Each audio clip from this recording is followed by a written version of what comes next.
our purpose is to empower individuals and families, and we focus heavily on what we call bridging the gap, which is the gap between you taking a program or you starting a program or starting a coaching and then getting deals, because we know if we can shrink that or bridge that gap, then it's more likely you're going to stay in the business and you're not going to quit.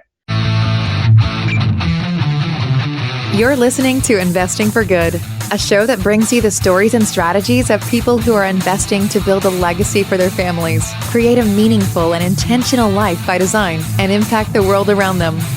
And now, here are your hosts, Annie Dickerson and Julie Lamb. Hey everyone, I'm Annie Dickerson here with the lovely Julie Lamb. Julie, how are you today? I am doing fantastic. I am just settling back in from coming back from our 4.5 weeks away and just getting back into the groove of everything. And it's so awesome to be able to go away for a little bit and then come back home with like that renewed, energy to get back to everything. And so yeah, I know. It makes such a big difference, right? I know the first couple of days we were back from our trip, I was like itching to get back out and sleep on the ground and go camping again. I was like, this is so weird. Like I have the of my bed here, but I want to go and sleep on the ground. A new school year is upon us. How are your kids doing with or getting ready for going back? Oh man, it's a zoo. It is just a zoo here. I got 3 different Zoom calls I'm trying to manage. I'm like running to like coaching calls and like late for podcasts. And, I got my 5-year-old on a Zoom. I run upstairs to check on him and he's like the phone or the iPad's like sitting on the couch and he's like in a totally different room. And like, the teacher sees like our ceiling. It's just a zoo. It's just a total zoo. So, and school hasn't even started. It's just all the intro, stuff right now. So it'll be really interesting. Yeah. But what about you? Tell us about your how are you preparing for homeschooling and all of that good stuff? We're not really. Yeah. I mean, the whole idea behind unschooling, which is the direction we're going with self-directed education, is you just let the kids take the lead. So you give them all this freedom. It's really nerve-wracking. I got to tell you, there's a lot of anxiety. But you gotta just be confident in the fact that they know themselves even at a young age, and that once you give them that freedom and that space, that they will eventually find what they're interested in. And we've already seen it with, not things that you would see on a school test, but like Pokemon, Magic the Gathering, and like video games that my kids have played before. They've gone full in, and they can tell you like the stats on all the Pokemon characters, and like it's crazy how much they learn without being taught. And so you just got to trust that instinct. So that's where we are right now, is just trusting in that process. Yeah. It's so hard, but it's so important, because I think, in the long run, what you're essentially doing is allowing them to really discover their own curiosity and to let that curiosity drive their desire to learn. And I think we all have that.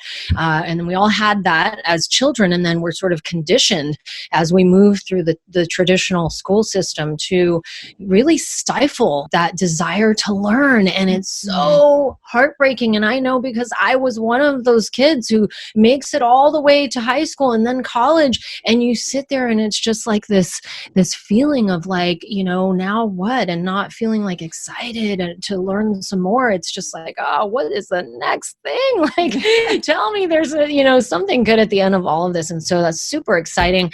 Can't wait to see how the year goes for you guys. Yeah, it's going to be good. It's going to be really good. I know it. Well, speaking of discovering your passions and learning more and striking out on your own, today we have a conversation with Zachary Beach. He's a partner, COO, and coach at Smart Real Estate Coach. And our listeners might remember Smart Real Estate Coach because several episodes ago we had on Zach's father-in-law, Chris Prefontaine, to talk about buying on terms and lease options. And I remember during that conversation, towards the end of the conversation, you and I looked at Chris and we were like, well, this is all great, but definitely couldn't work in California, definitely not the Bay Area. And he's like, no, it works everywhere. And it works pretty much at all points in the market cycle. And so we knew we wanted to get somebody else back on the show to talk about what the strategy is all about. And so that's why we're so excited about this conversation with Zach. Yeah. And what it really boils down to, in the second call that I discovered is that it all boils down to the pain points that the sellers have. And so any seller, whether they're a seller in California or a seller in Florida or a seller in Texas, all experience similar pain points. And that's what we kind of dove into and we talked a little bit about was those pain points and how they are able to structure these deals on terms, as they like to call it, to be able to satisfy the pain points of the people that they're working with. So interesting because I don't know anything about this topic, but it's so interesting because at the tail end of the podcast, we started to talk more about, I started kind of deep dive, what it takes to get into this industry, how much time you have to invest, how much money, and when you can actually start to see results. And as we moved through that, I was kind of like quickly jotting numbers and doing the math as I like to do. And I realized that he's basically saying, or they're basically saying, and again, no promises, right? But this has happened within the group, which is wild to me, that with 3 to 4 weeks of time invested on a regular, typical 40-hour work week, like let's say, you 40 hours a week for 3 to 4 weeks, that you could potentially get your first deal done. And he estimates that one deal, the overall lifetime value of that deal can be worth anywhere from $40,000 to $200,000, depending on where you're at, whether you're in California or you're in, the Carolinas or whatever.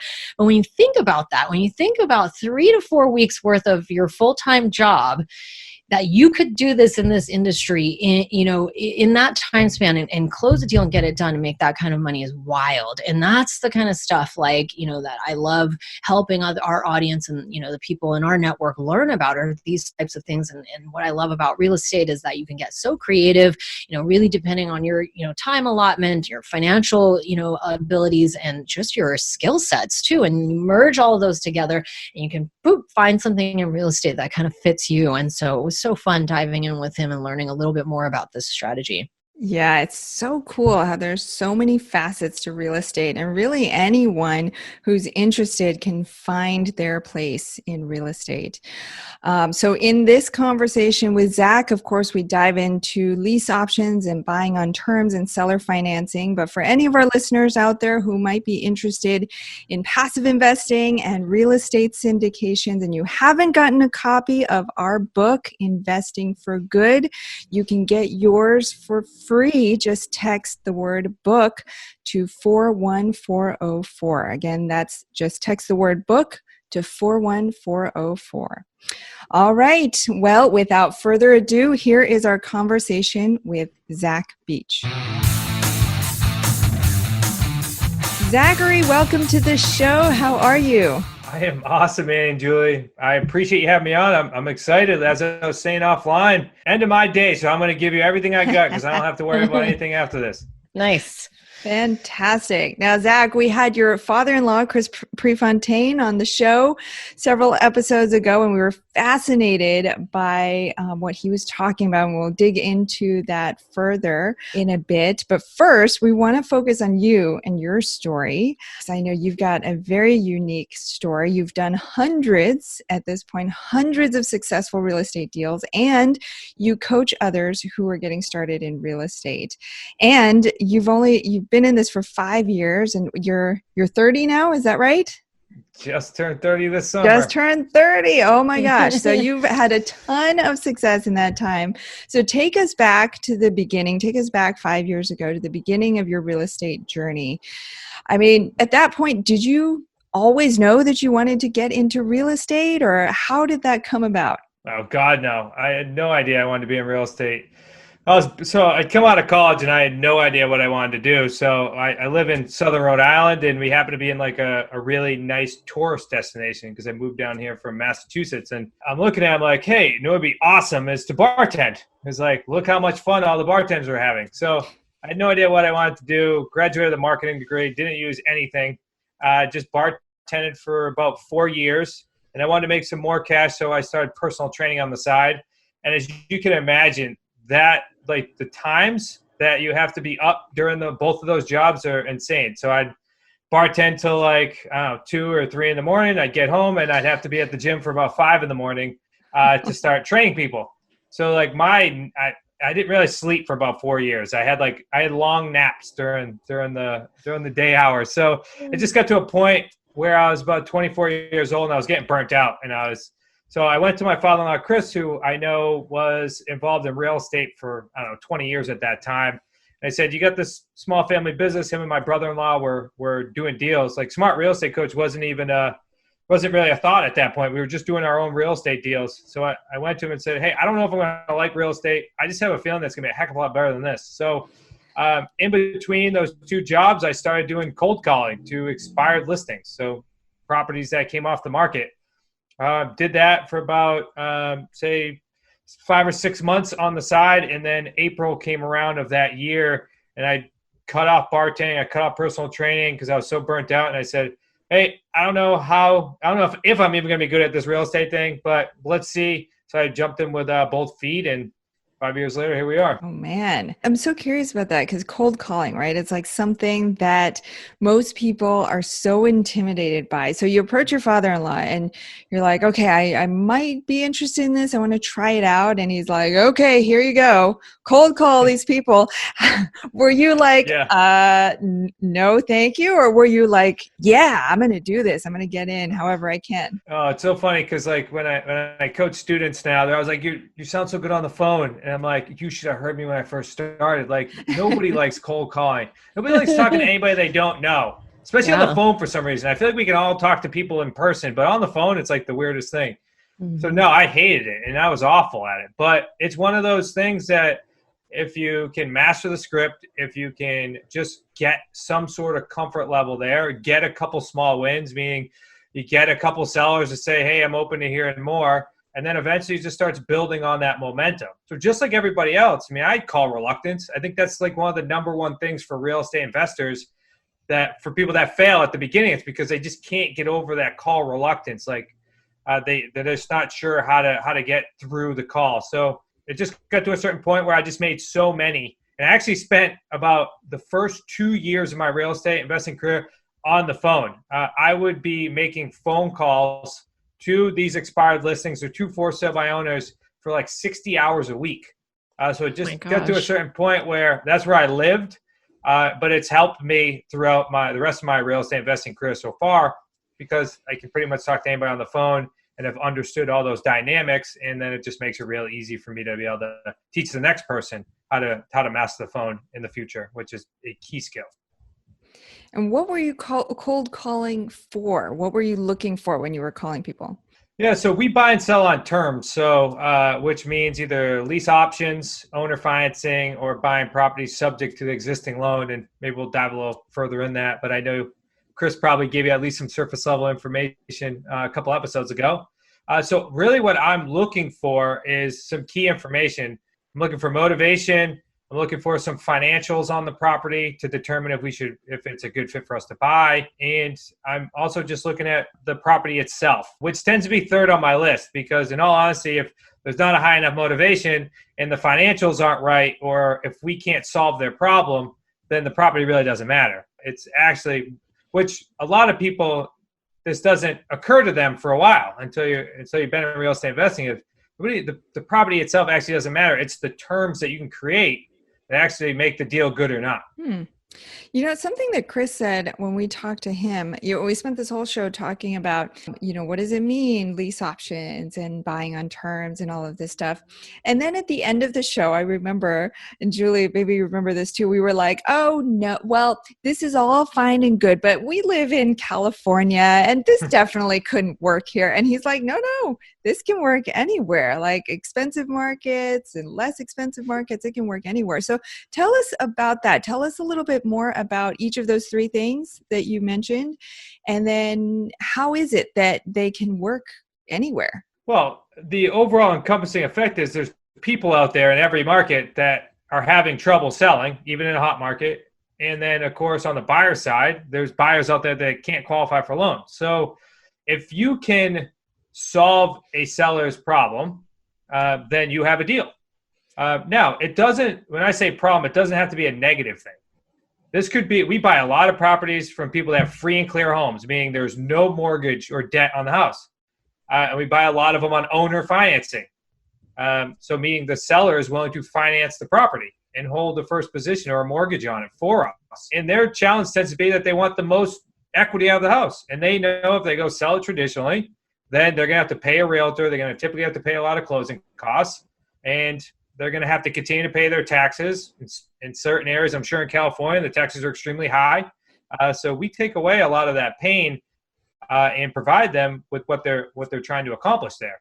We purchased in Southern California. We have a 10-year lease option deal right now. And just to recap, a lease purchase means that you're going to be agreeing upon a purchase price. You're going to be taking over any and all responsibilities associated with the home with the seller. And then you're going to agree upon a definitive end date in the future. So on or before that date in the future, you cash them out. So we have a 10-year lease purchase deal in Southern California, which everybody says, like you just said, you can't, like, people don't sell on terms over here. And it's actually quite the opposite. And then we've purchased quite a few up in the Valley, the Fresno area, and we had multiple owner financing deals where the seller actually finances the property that are well over six figures. We're talking $100,000, $200,000 worth of all projected profit in what we call our 3 paydays. We can dive into that too if you'd like. So walk me through this, because I understand at a high level what lease options mean. But okay, so let's say I'm a seller, right? You reach out to me and I'm a seller. Maybe I've got, I don't know, maybe a home here in California. Maybe it's $500,000. I paid $500,000 for it several years ago, right? So maybe I want to sell, but maybe I'm not actively selling. Is that the type of seller you're looking for?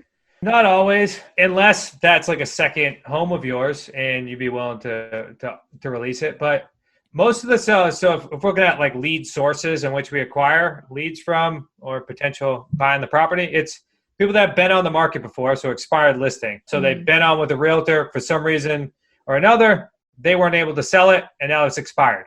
So fantastic lead source. We've actually about 70% of our deals come from that lead source. Why? Because they've been through the traditional market, they've seen what it has to offer, and now they're looking for alternative options because they still want to sell their house, especially those that have a high motivation. Maybe they've already relocated or you know, they maybe financially they can't afford the property anymore. And then for sale by owners, so people that are actively looking to sell their house. Those tend to take a little bit longer to quote unquote season, meaning before they're actually ready to make a move because they're on for sale by owner, which means they think they can sell on their own. Right. Unless they have a strong motivation and they're ready to go as soon as it happens. And then the other ones are more specifically like niche lists, meaning where you buy a list of like a whole bunch of homeowners in Oakland, California that have free and clear houses and maybe they're out-of-state owners, right? So that tends to be more the person you're talking to, which is more of a niche list, which is, hey, we're going to take like a shotgun approach here. We're going to hit this list a couple times and we're going to hope that we hit them at the right time, or in the future, it'll be the right time and they'll reach back out to us. So that tends to be the smaller group of leads that we acquire or the smaller amount of properties that we buy, but that's still a valid source. Got it. So let's say, okay, so I got it now. So I think that makes a lot more sense. So let's say that I worked with a broker months ago and we listed my property and it didn't sell. So now I'm like all bummed. I'm like, man, I was ready to offload this thing and nobody wanted it or nobody could offer close to what I wanted to sell it for. And then lo and behold, one day I get a call from you. Right? So is that typically how it works? And then what would you be offering? Are you offering now to buy the house? And what are the terms that you would typically offer? Yep. Good questions. So yeah, either myself or we have virtual assistants that reach out, acquire the information, and then I'll have a next level call with them. So yeah, let's say that you're a seller, you're selling the property for $500,000. Let's say you have a mortgage on it for $300,000. And your mortgage payment all in with tax and insurance is $3,000. So if that was the case and you had a motivation strong enough to want to do a deal with us, then how we would typically structure it is, so if we're doing a lease purchase, what we would do is we'd agree upon a price. So say we agree upon $500,000. What we're doing is we're locking in that $200,000 worth of equity at the beginning of the sale.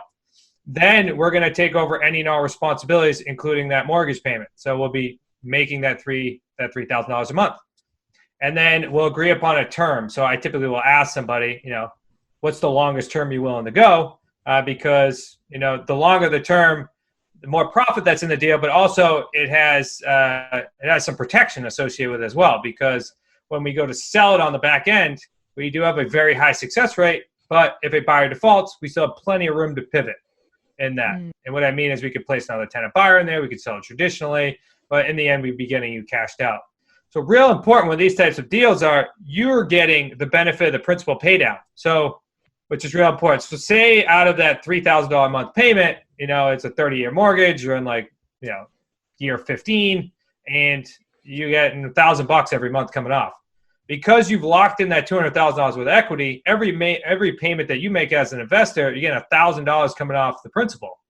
So when these actually sell in the future, not only are you gaining mass amounts of wealth on these deals, but it's also recession resistant, right? You're hedging yourself against the market because you're getting so much principal coming out. That's an obvious reason why we like to do owner financing, because we typically structure on these free and clear houses principal only payments. And I said that, you guys heard that right. It's principal only payments, not interest only. Principal only payments, because a seller typically does it because you're able to get them to their price or maybe even pay a premium, but you're getting a large principal coming off every month, which again allows you to be recession resistant, especially in the types of times that we're in right now. Or if the market continues to trend up, you're building massive amounts of equity in each one of these deals. Wow, it sounds like there's a lot of, when you're putting these deals together, there's a lot of levers that you can pull and a lot of ways that you can structure these deals. So I know that through Smart Real Estate Coach, you have a lot of coaching clients who want to get into this. Typically, who are the best people who are suited to do something like this? Yeah, we get people from all walks of life. What we've seen more recently, especially with everything going on with COVID, is we're having a lot of people that are in a really good position financially, but they kind of see the writing on the wall. And what I always say is COVID just kind of sped things up. So, they're the executive or, the salesman that's been working a long time. They make 200, 300,000. And they're sitting there and they're like, well, in 6 months from now, we could get a lot of layoffs. And I've always liked real estate. So this is a really good time to start building my own business. So we're getting a lot of people in that dynamic. It's not everyone, because we also have a large amount of people that are, been doing this part-time now for a while and are just trying to build some sort of, income on the side and maybe love their job. And maybe they don't see the writing on the wall and they just want to build a nice retirement, because we all know that real estate is the way to go, especially when it comes to retirement or building wealth. But I can tell you, due to COVID, we've seen a lot of movement from either entrepreneurs in other spaces or people that are financially well off in corporate world. They're like, I need to take back control of my life. And I want to be involved in real estate. And I just, I see whatever Smart Real Estate Coach is doing right now, that the systems are working. And that's why they're moving to our coaching company. Yeah. So I'm curious to know, because I have a house that I might be interested in selling. So how does that work? Like, do I talk to you like offline? Like, what do you guys offer? Like, let's say I have a house and let's say that, Zillow tells me it's worth $300,000, right? Like, do I get market value for that home? Or like, what do you guys offer on a home that's like that? If like Zillow's telling me it's worth 300,000, do you guys typically come in like below that, like a wholesaler would, or how does that work? I'm just curious. Yeah, good question. I love that you bringing up Zillow, though. I mean, we all know like Zillow just takes this big conglomerate of information and says, this is what the house is worth. Right. And then every single person you talk to, they're like, well, Zillow tells me my house is worth this. Like, let's say that you're asking 300,000 and and I go pull comparables and you say it's 300,000. Okay. So the purchase price is only one term that I look at. And this is why we're actually able to help out a lot of sellers, especially if it's very price driven. Now, the one question I'd want to know is, Julie, do you need the equity out of this property in order to move? Let's say yes. If you say yes, I'm probably not going to be your best option. Gotcha. What I can do is I can get you your price, but I'm going to do it over time, right? So I'm either going to do it with a lease purchase or over financing over time.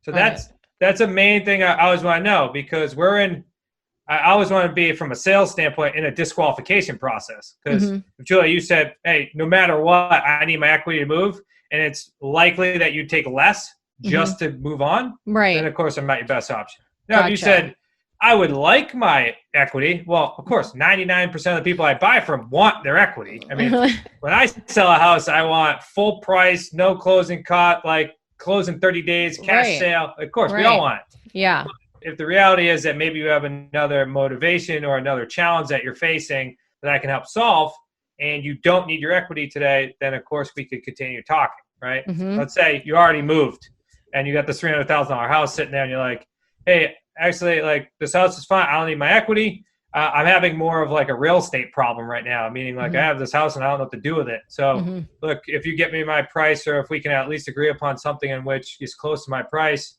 then I'm willing to do a lease, purchase, or owner finance. Okay, well, now it makes sense. So then at that time, let's say we'd agree upon $300,000. I would then look at your financials on the property, meaning I'd want to know the exact mortgage balance at the time. I'd want to know what the monthly payment is in the breakdown, because I'm taking that over. Plus, we'd have to put those in our agreements. And then let's say we agree upon taking over all your payments, and then in 36 months, we cash you out. So on and before that 36 months, whatever equity we locked in at the beginning is what you get at the time of sale. Okay. Like, make it real easy. It's a delayed cash sale, right? Everything is agreed upon at the beginning, and then on and before the end of the term, that's when everything actually exercises and it turns to a traditional sale. Got it. Okay. How close to the purchase price do you get generally? Like, typically, is it like 5%, 10%, or does it just depend? Well, that's the easy answer, right? It depends on the deal.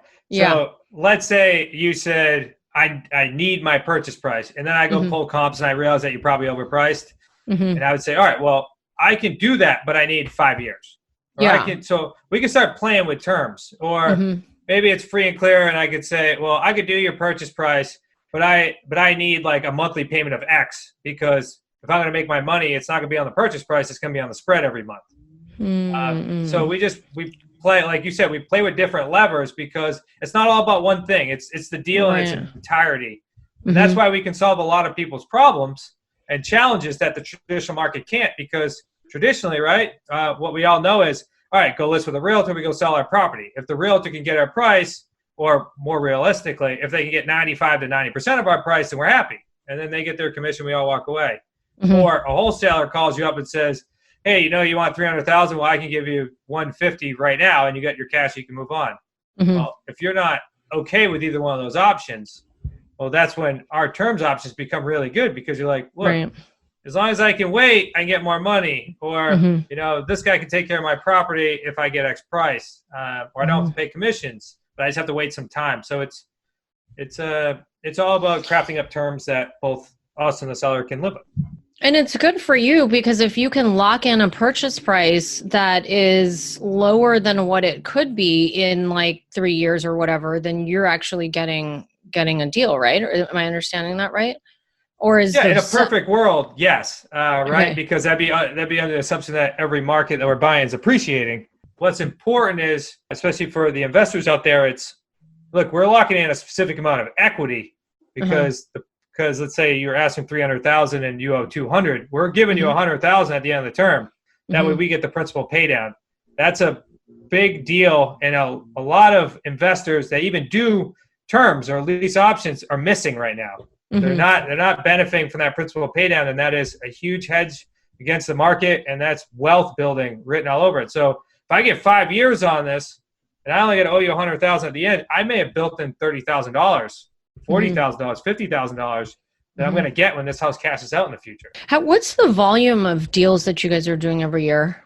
Like you guys personally? So in-house, let's say me, Nick, my brother-in-law, my father-in-law, and our small team, we do about 2 to 4 deals a month on average. So we tend to carry, because we always have deals cashing out, because we're big, huge believers on getting buyers to the finish line. Like, we want to get people to the finish line. We want to be able to give those who couldn't get a loan the ability to become homeowners in the future. So we have properties that are cashing out that we took under contract 3, 4, 5 years ago, and now they're cashing us out. So that's what I mean. You build a portfolio that we're getting paid now. So we get a non-refundable deposit up front. We then get cash flow every month. And then 3, 5, 10 years down the line, the seller goes and gets their own loan. Now we're getting all that back end. So you're able to get to a point where you could eventually step off the treadmill because look, if I stop here, I have basically a traditional, like right now in our business, we have a traditional sale, at least one per month for the next 5 years if we stopped building our portfolio. Right. So that's pretty wild. crazy there in that aspect. Yeah. So and maybe I didn't answer your question, but No, that was good. That's crazy. Okay. So I think that piece is so important for people to think about and understand the potential for what you just said. Like you could pretty much stop working for the next 5 years and still have money coming in from these deals that you're selling from the work that you did years ago. And that's very much true for us and what we do in our business as well. And we're putting deals together. Now we're approaching the third year of, syndications that we did 3 years ago. Unfortunately, because of COVID, it's going to put a pause and a delay on those deals exiting out. But whenever the market does recover, and once we get back to that, we're going to start to receive payments on the on the GP side on these syndications that we did from years ago. And it's wild when you think about sort of the passivity of that. It's like, oh, I'm going to get paid for work I did a long time ago. That's the only way to do it. Absolutely. That's part of the secret of doing what we do is how can you generate these passive income streams, that you don't actually have to do work for and or work that you did, years ago and getting paid for it today. So I love that. I don't want to kind of breeze over that. We'll get back to our conversation with Zach in just a minute. Have you been thinking about investing in real estate but aren't sure you have the time or the desire to manage the investment?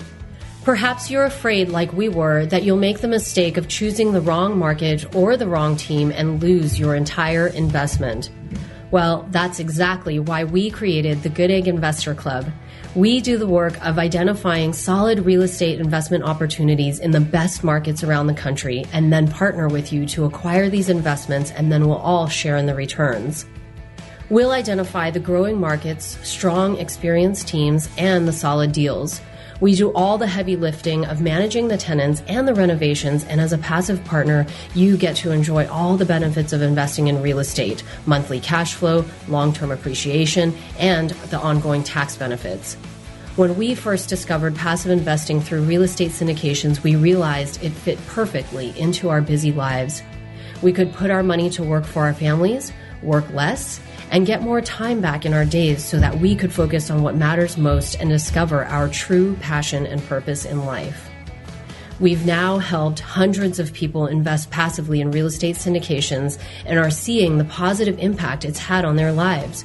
We invite you to partner with us by joining the Goodegg Investor Club today so you can start putting your money to work for you and get more time back in your day, because we know that when people have more time in their days, they can do the true work they were intended to do, and the world will be a better place. To sign up for the Goodegg Investor Club, go to goodegginvestments.com/invest and we'll take it from there. That's goodegginvestments.com/invest. And now, back to our chat with Zachary Beach.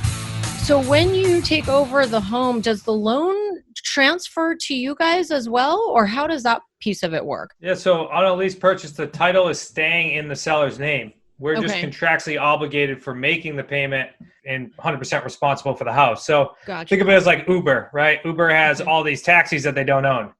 Lease purchases are like the same way. So you have a bunch of houses that you don't own, but you control. And that allows you, because without getting too deep in the weeds, you have a notice of option on the house or a memorandum of real estate, which puts you on title with the seller. So you get full control of the property, but the title still stays in the seller's name, and the mortgage, if there is one, still sells in the seller's name as well. And you mentioned cash flow. So tell us where that cash flow comes from. Is that from the rental income of those units? Yeah, great question. Yeah, so let's dive into the paydays, because I think it's important, because we teach you how to be able to make three distinct paydays on one deal. So you've tied up all the terms with the seller. So you've agreed upon the price, you've agreed upon the term, and you've agreed upon what the expenses are on the property. What we'll then do is we'll raise the purchase price, because these are tenant buyers. So buyers are outside of financeability and they need time to qualify for a loan. So they're willing to pay a premium on the house in order to be able to move in and lock in their own price. So what we then will do is we'll take in a non-refundable deposit from them, which will come directly off the purchase price. So that's payday number one. So typically that's anywhere from 3 to 10% of the purchase price down. And then we're going to get monthly cash flow because we have X amount of expenses. And typically it's just the mortgage, taxes, the insurance that we're paying directly out. And we're going to have a monthly payment coming in from our buyer because they have a rental payment or a monthly payment coming in. So that's where we create our spread. And our spread is what we call our payday 2. So now you have deals that, let's say if you sold the property to a buyer for 36 months, you now have 36 months worth of spread coming in.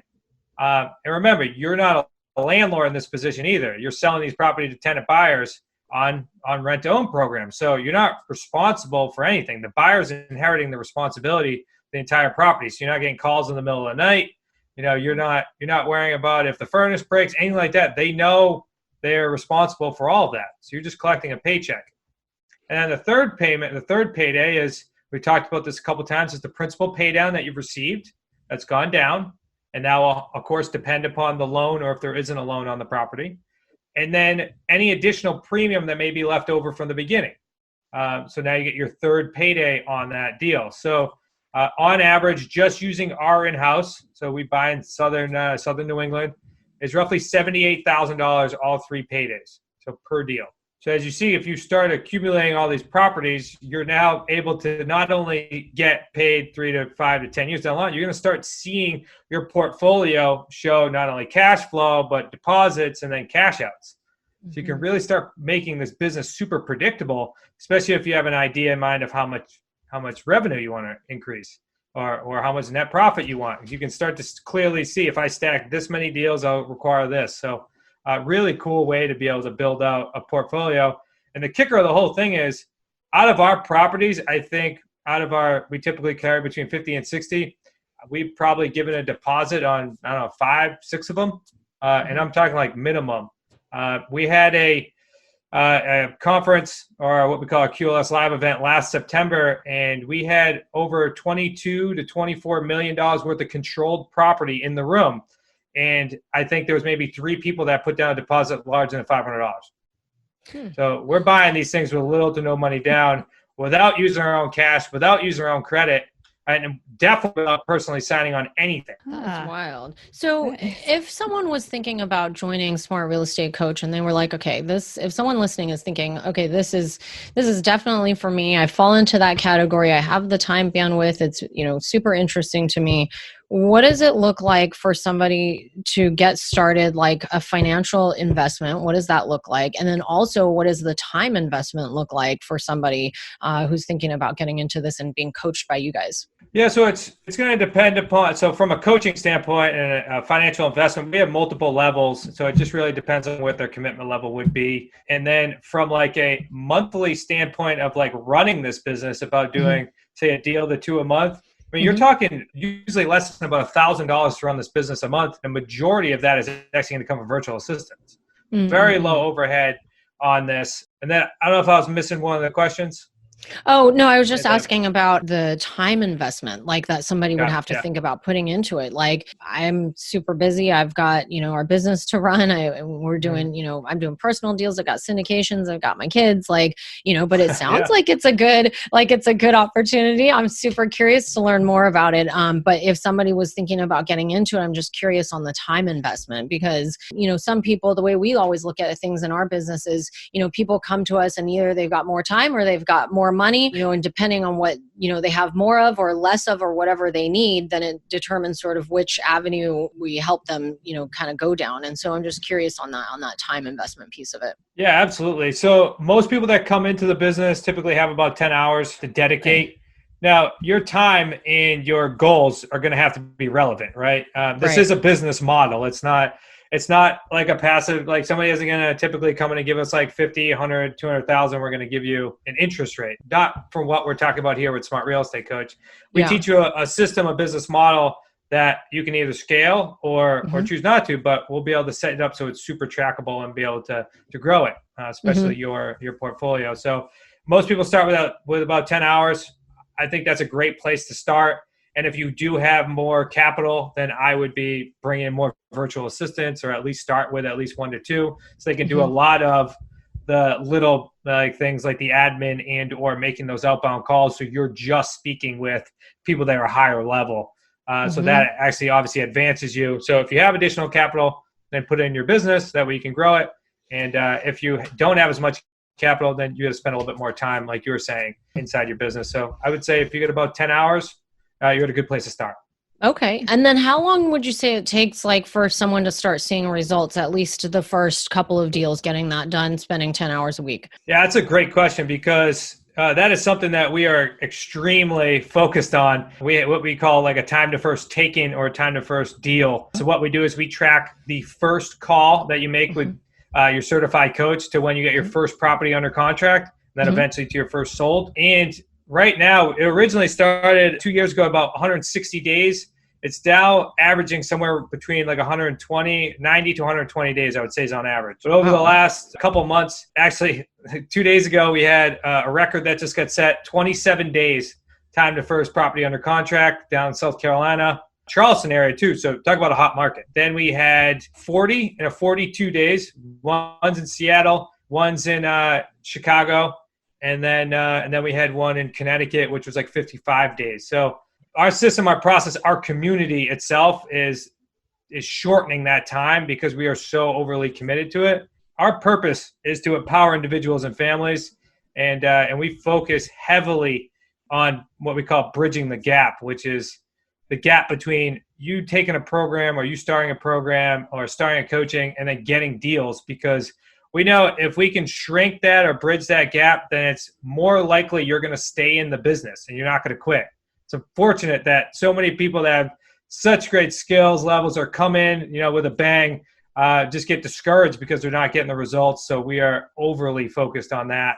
That way we can, empower those individuals and families and really make a huge dent in the real estate market nationally, especially with terms deals.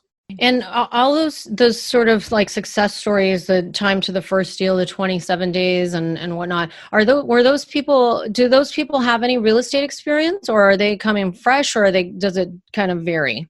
Yeah, great question. So actually a majority of our coaching students or associates have zero real estate experience. So 27 days, he was in book sales, I believe, higher end book sales, helps people create books. The other one was a salesperson from a big company out in Chicago. And the other one is a bus driver in Alaska, and he was buying properties in Seattle. So not much real estate experience there. And then I think the one in Connecticut, she had she's been through another program before, but wasn't successful in that program. So a long-winded answer to say most of these people don't have it, don't have real estate experience. They're just utilizing our process and our scripts and everything to the fullest. And you said the average deal nets about $70,000. Did I catch that right? Yeah, so let me be more broad, just in case people are sitting in different areas in the country, and then they're going to say, you told me it was this. Personally, our deals are $78,000, all 3 paydays.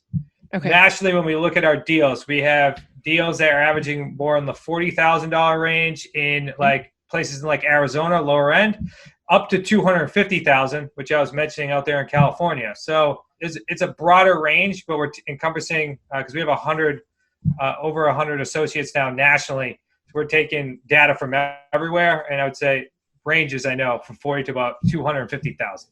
Gotcha. So for everybody who's listening out there, I was kind of doing crunching the numbers like I like to do in my mind as we're talking here. And basically what that means is for 3 works worth of 40 hours a week, right? If I'm understanding correctly, at 10 hours a week, 120 hours over, that time period, you can potentially net $40,000 to $200,000 in that 3 weeks worth of work that you put in. Yeah, I don't want to set the expectation there, but if you are hungry but that's wild, and you follow the program, you can get extremely good results. Now, we always say this, it depends 100% on you. We've used this system now for hundreds of people.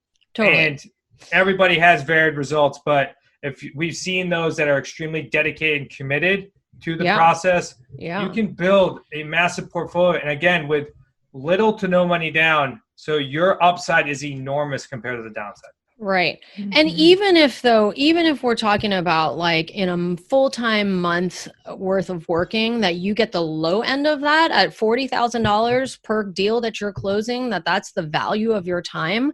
That's still not bad. I mean, it's still pretty good. I mean, if you sit down and run the numbers, so that's awesome. I love all of this, and I love all the insight into the strategy behind it. And I think, it's interesting. And this is the thing I love about real estate, is that there's so many different avenues that people can take, and that's when I fell into real estate. It was like, oh my gosh, it was just like this rabbit hole, because I don't need to just do one thing, right? Like if you become an attorney, yes, there's different types of law that you can practice, but generally speaking, what you do in and of itself as an attorney is the same across the board, right? And so that's the thing I love about real estate, is that you can just kind of like take this and find a way that works for you, and that kind of fits your, your time constraints and your, financial ability and your skill sets, and really find something that works for you. And so I love that we kind of, took the time to deep dive into this a little bit more today, so that anyone out there listening who might be considering this can learn more about it. So that was great. All right. Yeah. Okay. So we're going to move on now to the investing for good impact round. So we're going to ask you a couple of questions around investing for good. So the first question is around investing in yourself. So what is one way that your investments are allowing you to live a better life? Yeah. I mean, real estate has brought me a lot of good things. I mean, I couldn't imagine when I was a bartender 5 years ago to be sitting in the position that I'm in, and I can definitely thank that to real estate. So I would say investing in real estate is giving me back time, and it's giving me choices. I mean, that's the number one thing, and I think that's what everybody searches for. We all can make more money, but we can't always get more time, right? So, and most importantly, choices. I'm a huge component of that. Like if people tell me I can't do something, like, all right, now I have to do it. So as long as I have the ability to make choices, then I'm more free-minded. I can do the right things. Absolutely. Yeah. I always tell Annie I'm an options girl. That's what I like. I like to know what my options are, even if we never use them. I need to know that I have multiple exit strategies that are available to me. And so having a life full of options and choices is great. So I love that. Okay. Second question is investing in others. So what is one investment strategy or investment hack or life hack that you might be able to share with the audience that will help them make an impact in their investment journey? Okay. So life hacks, investing in others. I can tell you that, I mean, real estate in general has certainly brought me a long way, but I mean, if you're not spending your time in the personal development world and reading books and spending time there, I know maybe this is a generic answer for you guys, but I can tell you that is the number one thing that separates, and I've coached a lot of people, that separates the good real estate investor or the good business owner, the good entrepreneur from the not so good business owner and entrepreneur. Because you're not able to progress, and you're not able to grow, which means that you can't grow your income, which means you can't grow your business. So spend the time. I know if you're out there and you didn't enjoy reading books, or you don't enjoy studying, like I didn't do any of that until I graduated from college. And then I was like, oh, I probably should start looking at stuff. So take the time, spend a little time each day when you're driving in your car, listen to an Audible, just advance your life, because as soon as you get that type of learning, it just opens up your perspective. Which is crazy. So, and there's two different types of learning. There's learning to advance whatever you're currently doing. And then I bet you for most of you right now, we're talking about learning that changes your perspective. So maybe most of you out there didn't know that you could do all this stuff on terms. And now I'm opening up to kind of change your mental model here, so you can start realizing that, talk about options, that there's other options out there, how to buy and sell real estate and how to advance your life. So that's where I'd go with that answer. I love that. I think that might be the first time we got that answer, and it's such an important thing. And mindset is such a key thing for Annie and I. My nightstand is like that high full of books right now. I have like this, long list of books I need to read, but that's where it all starts, right? Because if you don't believe that you can do it, and you don't have the right mindset to think you know what you need to do and all of that, it'll just be the thing. You're just going to stand in your own way from success. And so I think that that's such good advice for anybody out there who's listening who might be struggling or thinking maybe they can't do it. Get out there and read some books, and it'll give you the motivation that you need to get to where you're trying to go. So I love that. All right, last question is investing in the world. So what is one thing that you guys are doing right now to make the world a better place as it relates to your investments? Oh, that's our number one focus. I was telling Annie offline here. I mean, one of our focus is to change the real estate landscape nationally. They're just, especially with everything that's going on, but even before that, you have roughly 60 to 80% in most markets, buyers that are good buyers that cannot qualify for loans due to bank restrictions and qualifications. Me, myself, I'm sitting in my house. I bought this property on lease purchase. I'm self-employed. I needed 24 months to qualify for a loan. I had a young son, and my wife was, we were going to have a second kid. I need to find a house to move into. So we bought this nice house down here in Rhode Island, and it changed my life. And certainly from an investment standpoint too, it actually allowed me to create a heck of a lot of equity instead of just renting a house. So not just from my perspective, but you're changing the landscape and generational change when you're helping out those who thought they only could rent because they didn't qualify for a loan. Now they become homeowners. Now their children grow up with a homeowner parent. Now buying a home is normal compared to, I have friends that parents rented forever. So now they rent forever. They never get to appreciate that. So generationally, and then even from a seller standpoint, we're working with sellers. Like, sellers don't have to be in this box anymore where it's like, I have to go with a realtor or I have to, hold on to this property. There's other avenues to be able to still get what they want. So we want to change. We're in the process of changing that. And what we've seen is it's trending that way because there's some projections out there that 20 to 30% of deals over the next 5 to 10 years are going to be done with owner financing. So they're going to be doing off-market deals. So we're big advocates of that. We're working on changing the landscape with all of our associates around the country. I love all of that. This is part of the reason why Annie and I do the work that we do, is to help people like you spread the word. Let's teach people, let's give them the tools that they need to learn how to help themselves. Like if the government spent more time doing that, we would not be in the situation that we are in right now. And sadly, they just keep doling out the money and saying, here, we'll help you out, instead of teaching you, because if we teach you, then you're going to be too smart for your own good. And so I love that. That's what Annie and I are right there with you and in alignment. So love all of it. Yeah. What I love the most is that you guys aren't, it's not like you're here to make a quick buck. You're here to really help people, give people options, and help people get out of a crunch. And so that's what I want our listeners to really take away from this conversation, that this is really about a strategy that you can use to help yourself, but also to help other people. So Zach, I'm sure a lot of our listeners are going to want to follow up with you and to learn more. So what's the best place that they can go to learn more about you and all that you're doing? Yeah, I'll give you a couple of links here. So if you want to speak to me or my father-in-law, Chris, we do free strategy calls. So let's say you listen to this and you're like, hey, I want to be able to find out a little bit more. You just got to go to smartrealestatecoach.com/action. Just 6 simple questions, and then I'll be able to jump on our calendar and we'll chat with you further. See if the strategy is good for you. I'll give you a link to one of our Amazon best-selling books. Go to newrulesforfree.com.